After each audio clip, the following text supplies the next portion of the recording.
২০০২ সালের ভোটার তালিকায় আপনার নাম আছে তো কিভাবে বুঝবেন? নিজেই জেনে নিন। দেখে চলুন এই নির্দেশিকাগুলি। নির্বাচন কমিশনের বিশেষ নিবিড় সংশোধনী অর্থাৎ এসআইআর রাজ্য এবং কেন্দ্রশাসিত অঞ্চলগুলিতে আজ থেকে শুরু হয়েছে। বিহারে এই প্রক্রিয়া নিয়ে অনেক বিতর্ক চলছিল। পশ্চিমবঙ্গ সমানভাবে প্রতিক্রিয়ার ঝড় উঠেছে। ২০২৬ সালে অনুষ্ঠিত হতে চলেছে পশ্চিমবঙ্গের বিধানসভা নির্বাচন ভোট। এই ভোটের আগে পশ্চিমবঙ্গ ভোটার নিবন্ধিতের জন্য ২০০২ সালে এসআইআরে ভোটার তালিকায় তাদের নাম বা তাদের বাবা মা আত্মীয়দের নাম আছে কিনা তা যাচাই করা খুবই গুরুত্বপূর্ণ। প্রধান নির্বাচন কমিশন জ্ঞানেশ কুমার বলেছেন, ভোটার তালিকার বিশুদ্ধতা বজায় রাখার জন্য পশ্চিমবঙ্গ সহ ১২টি রাজ্য এবং কেন্দ্রশাসিত অঞ্চলে এসআইআর প্রক্রিয়া অনুষ্ঠিত হচ্ছে। সর্বশেষ এসআইআর ২০০২ সালে অনুষ্ঠিত হয়েছিল এবং স্বাভাবিকভাবেই ২০০২ সালের সেই তালিকায় থাকা অনেক ভোটার অন্য জায়গায় চলে গেছেন অথবা মারা গেছেন।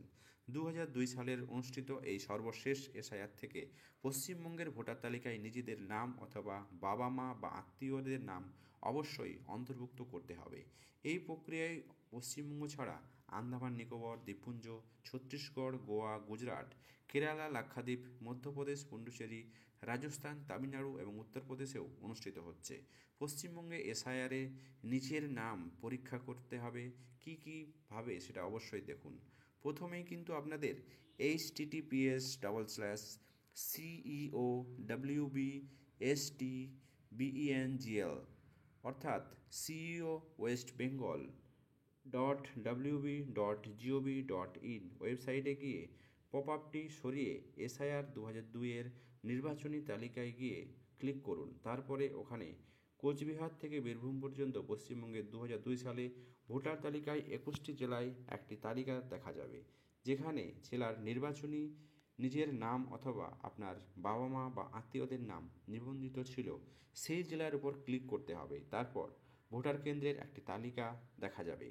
তারপর যে ভোটার কেন্দ্রে আপনার পূর্ববর্তী ভোটার তালিকা লিঙ্কটি প্রদর্শিত হবে সেখানে গিয়ে তার পাশে চূড়ান্ত তালিকাতে ক্লিক করতে হবে। সেখানে একটি ক্যাপচা কোড লিখতে হবে এবং কোডটি বক্সে সঠিকভাবে লিখে যাচাই করে ক্লিক করতে হবে। সেখানে ভোট কেন্দ্রে চূড়ান্ত তালিকাসহ একটি পিডিএফ ডকুমেন্ট খুলবে। এখানে অন্যান্য বিবরণ সহ উপরের নির্বাচনী এলাকা উল্লেখ থাকবে। ডকুমেন্টটির নিচে সরিয়ে এবং দ্বিতীয় পৃষ্ঠায় গেলে নির্বাচনের তালিকা শিরোনাম সহ ভোটারের নামের একটি তালিকা পাওয়া যাবে, যার মধ্যে পিতা বা স্বামীর নাম থাকবে। সেখানে ক্রমিক নাম্বার, সিরিয়াল নাম্বার, বাড়ির নাম্বার, নির্বাচকের নাম, সম্পর্ক, লিঙ্গ, বয়স, পরিচয়পত্র নম্বর সহ বিবরণ দেখা যাবে। এগুলি ব্যবহার করে নিজের নাম অথবা বাবা মার নাম, আত্মীয়দের নাম অনুসন্ধান আপনি সহজেই করতে পারবেন। আবারও একবার আপনাদের ওয়েবসাইটটি বলে রাখছি।